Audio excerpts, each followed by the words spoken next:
que koluka koza information ya solo na nzela ya mbonda ekolo oyo ezali magazine d'actualité pour tosala musala kitoko yango toyebi ke boza toujours ebele tant to bandaka po boyebi ke awa confiance et fidélité vraiment na musala ezaka solo mbote Kinshasa mbote Congo Brazzaville mbote ba diaspora obozali partout na mokili vraiment esika bozali pe beaucoup de toujours kopesa confiance et fidélité pour musala awa esala ma kitoko. Tofongoli édition mokola lelo pour sabino que le chef de l'état Félix Tshisekedi à la pinda il bosso nzambe ke atikala jamais ko intervenir dans la République démocratique du Congo na likambo état de justice donc ko kangato pe ko libérer mutu. Là je vous dis je pense que s'il y a un bémol à mettre sur mon bilan, je crois que c'est celui-là. Si il m'était demandé de le faire, je ne suis vraiment pas satisfait du bilan, jusqu'ici en tout cas, récolté dans la justice. J'ai beaucoup compté sur le pouvoir parce que je me dis, comme dans la Bible, c'est la justice qui élève une nation. Malheureusement, dans notre cas, la justice détruit notre nation. Ndeko ya Congo, boyeba ke le chef de l'État, Félix Tshisekedi, aza dessus na comportement ya justice ya mboka ya Congo, po asali nyonso même opanzi wana, mabe eza makasi ya koleka po, baza kotambola même moralité, donc échec eza makasi na secteur wana ya justice.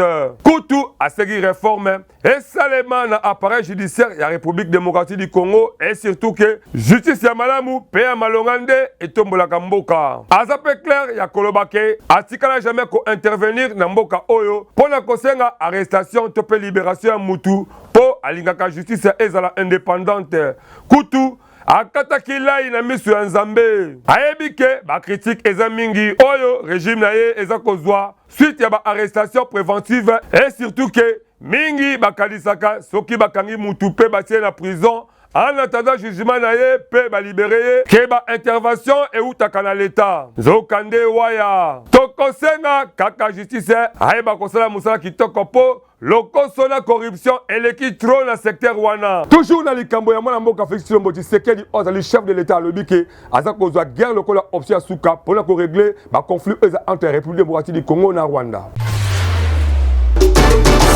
Mwana ya Congo, mutu nyonso ayebi ke masolo eza mabe entre République démocratique du Congo na mboka ya Rwanda suite ya comportement ya Paul Kagame ndenge aza ko soutenir ba rebelle ya M23. Mais koyeba eza ke mwana mboka Félix Tshisekedi aza ko privilégier option militaire te pona ko régler conflit yango. Na entretien na ye oyo asalaki na porte-parole na ye Tina Salama oyo ezala qui diffusé la télévision nationale mokola samedi 8 juillet pour le chef de l'état atako préféré qu'on paie sa confiance la diplomatie pour les partenaires oyo esengeli ba sanctionner Rwanda pour na likambo oyo etali guerre contre Rwanda wana eza kalki na ye pour alingi te kokata ba relation diplomatique na Rwanda alingi pete ko sacrifier les deux peuples likolo ya maele mabe ya Paul Kagame na oyo etali FRDC mwana Congo ndimela ngaike mokonzi ya mboka aza ko soutenir monter en puissance ya bamapinga ya mboka et surtout que na formation ya ba jeune ebele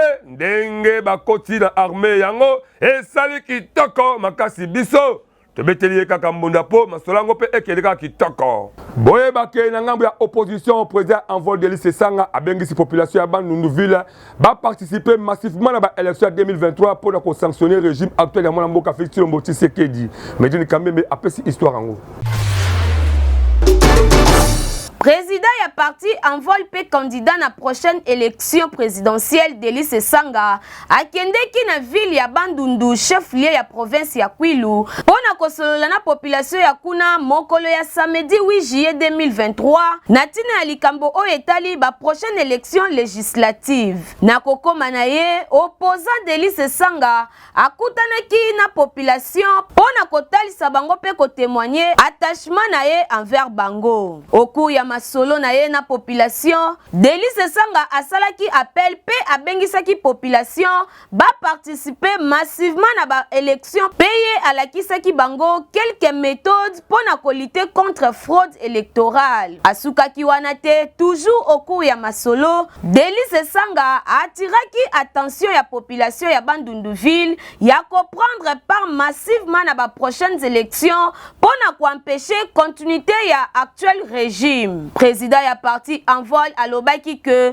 requête ya opposition pour na ba prochaines élections eza misato ya liboso ezali opposition esengeli azala représenter na seni ya mibale ezali demande relative na désignation ya juge selon disposition constitutionnelle pe en fait troisièmement basali demande si publication ya ba résultat oyo ya élection esalema bureau par bureau peye atalisaki alobi nyonso wana ezali kaka pona kosunga seni asala musala na ye malamu pour que batombe na makambo ya mabe oyo esalamaki na maponami ya 2018 te pona kosilisa na oyo etali recomposition ya cour constitutionnelle Delice Sanga a indiqué que soki effectivité na ye ezali avéré te opposition ekosala oyo ezali décision ya population yango biso tobetisi kambunda comme journaliste professionnel ya topé koyeba kosala ba montage vidéo topé ko simba caméra qui toque avec impact de idéologie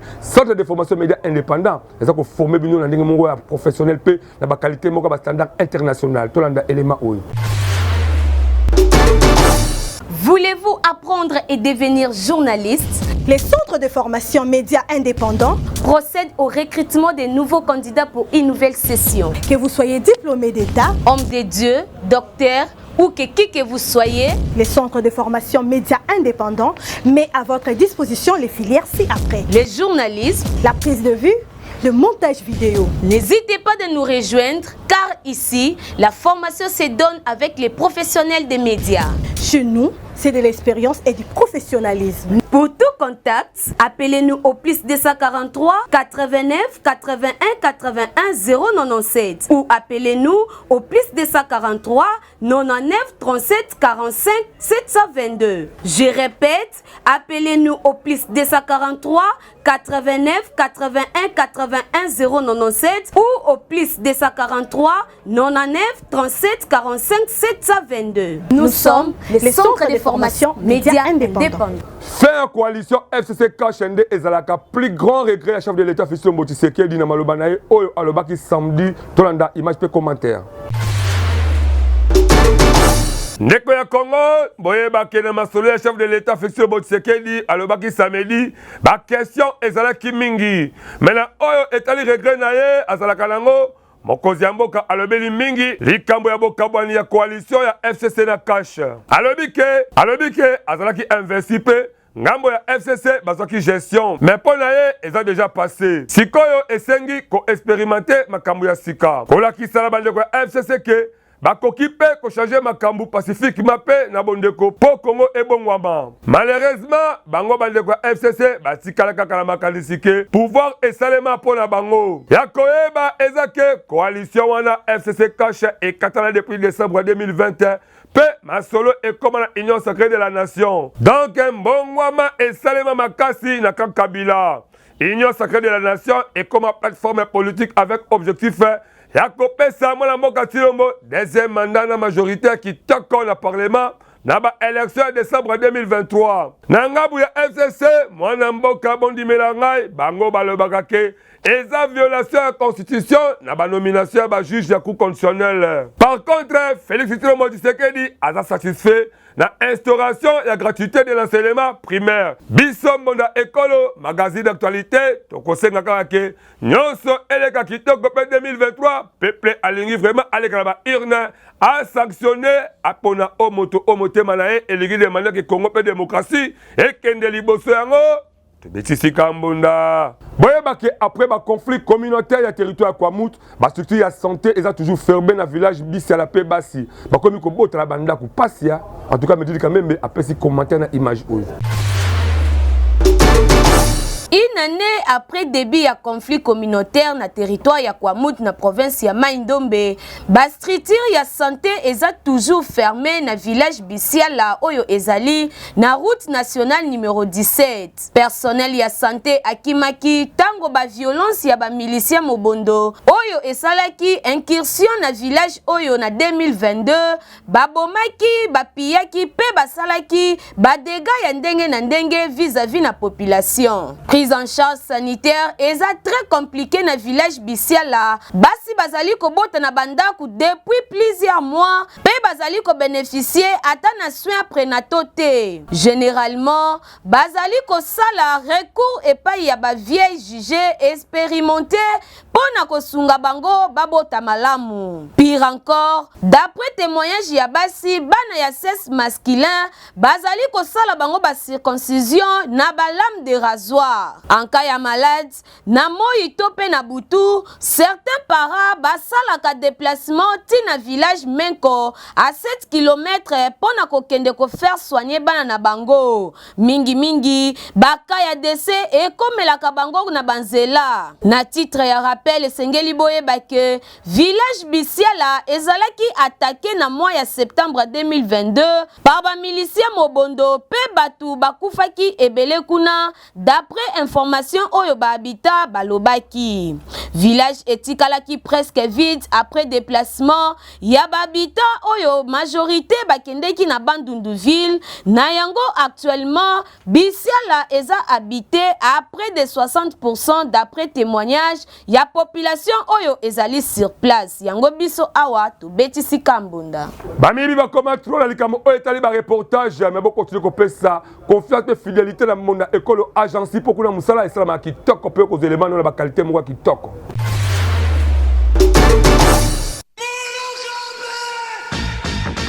Bana Congo Kinshasa, bana Congo Brazzaville, yo mutu olingaka ba activité na yo eye bana na mokili mobimba.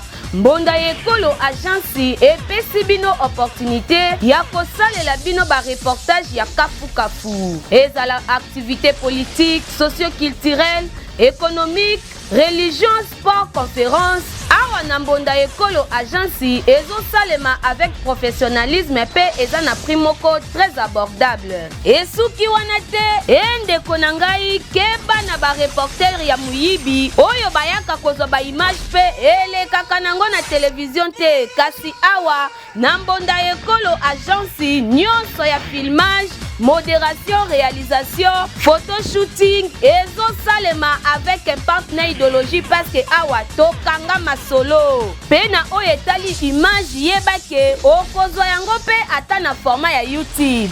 Olingi oyeba bisika tozali benga biso na plus 243 89 81 81 097 na bandeli lisusu na plus 243 89 81 81 097. Na mbonda ekolo agence nyonso ya reportage ezosalema kitoko avec professeur. Gouvernement ya Joe Biden azako saluer gouvernement Tshisekedi na ba effort oyo bazako sala pona ko lutter contre esclavagisme ya batu. Ndeko ya Congo bondi melanga ke gouvernement américain azako saluer ba effort oyo gouvernement congolais azako sala. Administration Joe Biden a encouragé Kinshasa ya ko réaliser davantage ba progrès na lutte contre esclavagisme ya batu. Le rapport annuel na ye oyo ezalaki publié le 15 juin 2023, département d'État américain atangaki ba progrès oyo eza réalisé pe oyo eza reculé na réponse ya esclavagisme ya batu na mokili mobimba. Na rapport wana ya 2023 Washington aza koyeba ba effort oyo gouvernement ya République démocratique du Congo a panzi pour la lutter contre esclavagisme ya batu na 2022. Pour la Washington bavase oyo eza enregistré na République démocratique du Congo na bitumba wana eza promulgation ya loi oyo ya sika anti-esclavagisme kobakisama ya ba enquête pe ba poursuite oyo eza esclavagisme kosala musala yango normal avec impact pe idéologie la gestion ya ba cape na ba formation ya ndenge na ndenge epa ya ba agent ya première ligne atako ba effort eza kitoko na 2022. États-Unis a segui na Kinshasa abakisa makasi na kolandela ba responsable na protection ya ba victime pe na ba prévention ya ba esclave pona ko répondre na ba norme ya kitoko po makamba esclavagisme ya batu esila na ngambo mususu boyebake États-Unis azako bondela na État congolais pe na ba partenaire na ye basala musala kitoko ndenge basala ki na 2022 ya ko appliquer loi anti-esclavagisme. Gouvernement américain azako réaffirmer engagement ya ko lutter contre l'esclavagisme ya batu po esila ba forme nango ata lelo biso bonda ekolo tobetika mbonda a travailleurs oyo basalaka epa ya ba expatrié bazako senga amélioration ya ba conditions socio-professionnelles na bango image pe commentaire. Mwana Congo, likambo ya sous-traitance awa na mboka la biso et koma kosala passe la population surtout na ba basala kalabisika lokola ya ba indien, ba chinois, ba pakistanais, pe ba libanais, bangonde, baza komona bolai na ndenge moko ya mabe. Bokotuna ngai nini? Yango esali ke Association des travailleurs du Congo balela epa ya ba autorité congolais bakota likambo na bango po baluka moyen ya ko changer condition ya vie ya ba travailleurs na secteur ya commerce po bazable problème ya taux ya dollar. Il faut boye bake bafuta makana $1 na valeur ya 1415 francs congolais pe ba na bango ya musala eza na ba problème ya makasi. Donc eza kosenga na inspecteur général ya travail to pe ministre ya travail ata la condition pe ba heure de travail oyo eza respecté te. Il faut boye bake bandeko oyo babandaka misala na 7 heures juste ya tongo pe na kosilisa wana de amame ndeko na ngai ezaka liwa po misusu basilisaka na 18 heures 20 heures to pe 21 heures sans ko bénéficier ba heure supplémentaire. Nyonso oyo ezaka likambo ya sous-traitance nde ezako boma po okomona mutu moko akomema yo atiki yo obanda musala peye akomi kogere yo bino moko boyoka tango caméra mona ekolo etambolaki na quelques magasins pa ba travailleurs o basala pa ba chinois ba indien ndenge nini babetiaki mbonda biso ba fils du pays to souffraka pour la nini era kobanda musala eyebani mais era kosisa musala eyebanaka te même air supplémentaire wana bazoloba pana biso tomonaka yango te parce que ngai naza chauffeur donc tozonyokama pa baétranger bazotortire biso bafils du pays lokola bato bao toza baétranger mbongo mpenza malonga te salaire yango mpe ya bien te kua bien te donc esengo yango ya bango ya kati ya mboka so toomona yango te mpo sala yango ezaka tato plutôt akozi bazwa mpe nanu condition bongo malonga eza te donc te mboka yango te oko ezoboma mundele ayebi eloko wana mundele ayebi kotraite travailleur comme il faut kolia na ye salaire na ye na bana na ye mais l'état congolais aza kaka kokata mbongo ya travailleur. L'état congolais salaire ekoki kozala $200 ye na part na ye atie $100.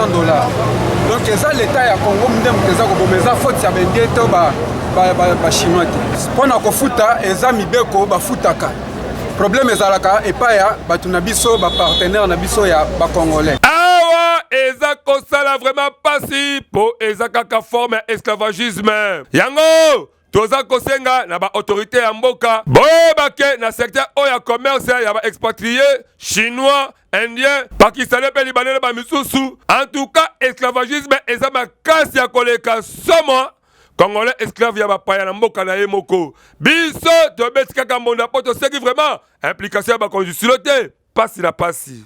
Lutte contre l'organisation na ville ya Kinshasa etili mwana mboka Jacques Ngobila Mbaka azwa décision ya makasi ya kokanga de kermesse ya mwana mboka Golden Poi mwana mboka Rachidi Mpangi apesi masolango.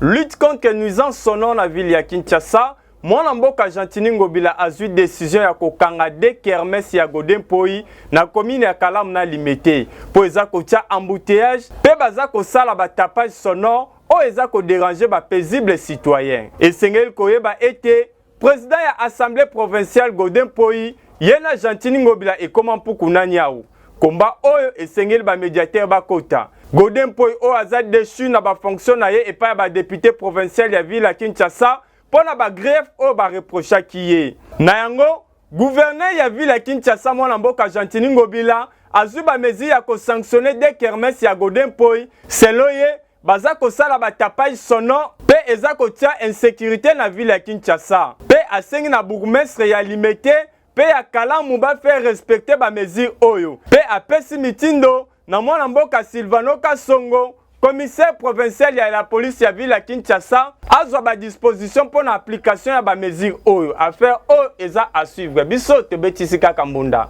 Oyebike ozala leader ya solo ozala makanisa malonga pour la République démocratique du Congo pour la ville province na Kinshasa topé la province nyonso tozali topé ya quartier ozali zelezaka moko monda ekolo ndoko lekana pendant 30 minutes pour on peut sa qualité pe maile ba vision ozanango.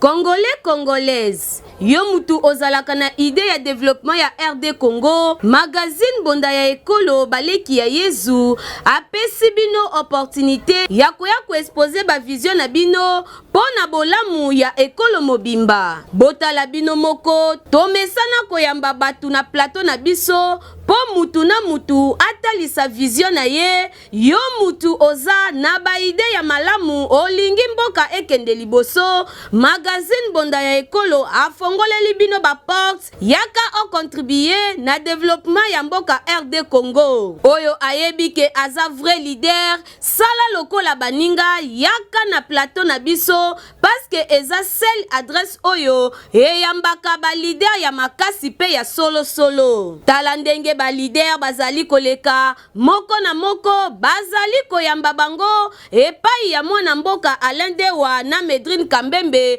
avec un partenaire idéologie. To abordaka basi genio soloko la politique, économique, socio-culturelle, religion, pena basi je mosusu oyo ezo contribuer na développement ya mboka na biso. Bazomo na pero batana makanisi kimute mabete. Batu mususu kala kimute mabe ya longwanga na yawana. Me bato batana miso ba omona Congo ezo ke na ndenge mususu. Elle na limité na mumbele un peu partout. Donc nazo continuer lisusu na suki wana te. To se sentir à l'aise na kati ya changu na biso. Ok, merci beaucoup. Ndenge kaka bozali komona bango pe bazali balide oyo bandimi ko participer na développement ya ba quartier commune pour que mboka ekende liboso. Na bino pe balide oyo boza kolanda biso bolinga ka développement ya quartier ya commune to pe ya RD Congo mobimba. Bobenga biso na numéro oyo eza affiché na bas d'écran na bino. Toko yamba bino pendant 30 minutes sans débat avec un partenaire idéologie pour que vous exposer ba vision na bino liboso ya population pe aye babino. Yango biso na magazine bonda ekolo to bengi ba leader ya solo pe to beteli bango kambonda. Basi mingi bakoba ko ba sil to e bakate est-ce que comment vraiment religion tonini. Nzambe tango akelaki mokili akelaki mwasi na basil na ye na manzaka na ye. Kasi toza koyeba te lelo tokoma komona ba jeune fille kotia manzaka kotia basil. Importance nango ezalaka nini? Pe tango nini tokoki kotia basil yango? Boyo kandenge batu balobaki. Wana namonaka sil déjà nzambe asali yo naturel. Yo kende ko bakisa so selo mususu pona nini? Nga vraiment ndenge basi batiaka ndenge wana na sepela nango te. A part wana toza sona manzaka. Po yo mwasi soki obagisi manzaka. Kosokola na yo eza ndenge nini bilamba okosokola ndenge nini. Vraiment po nanga vraiment babiloko wana eza mabe. Yango so boma bango ba miso. Yo batiaka basil na ba manzaka wana eza mabe. Po basil enano ezo boma miso. Soki oza malamu miso na eza bien te. Oh kokisa 40 te. Okomona lisusu bien te. Maya misu ezobima nyonso ezobebisa misu.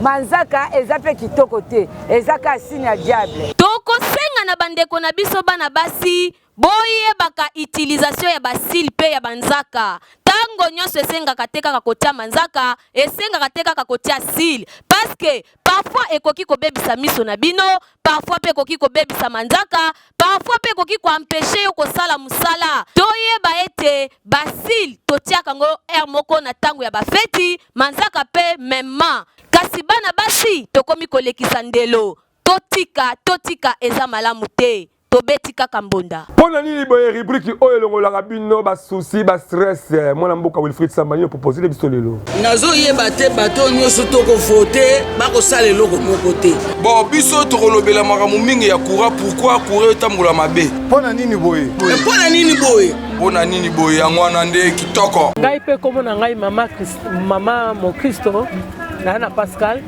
mais l'église comme belé na ba venir pour ne pas passer l'équipe ba escroc ba comment peut belé pour na kaka balia pour ne pas vivre donc ba sala la président ba soloté l'église yango comme belé ba bala momo na di église ozo comprendre ce que nous écoutons au kota.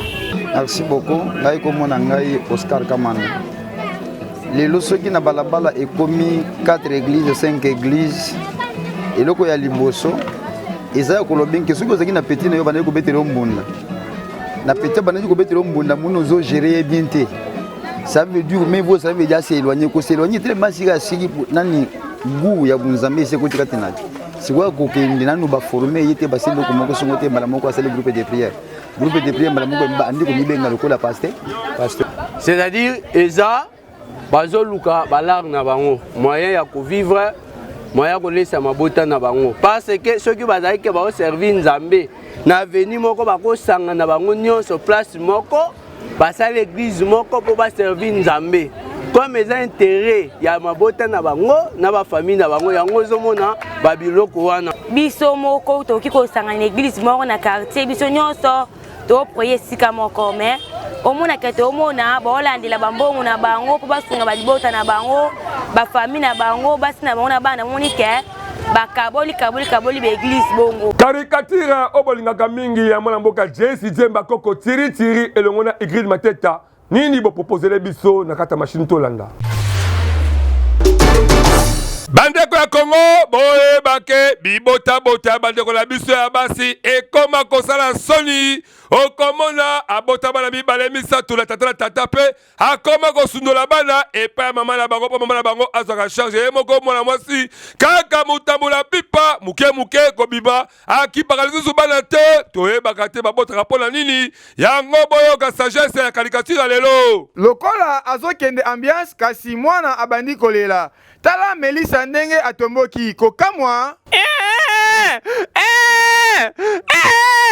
yango nini yangoko nakomi esclave po na bota yo longwa kuna tia ngai à l'aise esalisama komona ndenge Melissa abota bibota koma kosundela mwana zolela kasi ye enkipa kutu atombokeli mwana akanisi ke mwana komisa esclave abota ye ya boye esali mabe makasi tellement mwana zali kolela kaka mama Melissa pe akosi likambo yango boyoka bino moko boniko Melissa mwana azolela azali pe malade boye nini ko ezalaka boye te bongisa